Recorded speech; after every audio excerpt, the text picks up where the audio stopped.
is the extra section piece of Allsorter.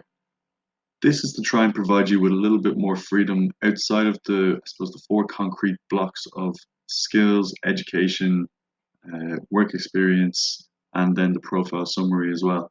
So this can be used for things such as if a candidate provides you with, as we can see on the left-hand side, interest and achievements, that you can update this heading to whichever you wish, and then copy and paste the information into this, and it'll come out in your reformatted template as true to type, including styles, fonts, margins, and so on.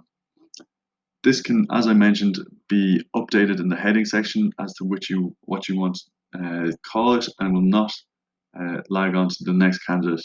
It can also be hard coded. So, for example, if you wanted to call this training section, you can also do that, and it'll show on your exported template. You also have all the features here, such as bold, italic, underline, bullet pointing, and auto bullet if it's a paragraph of information.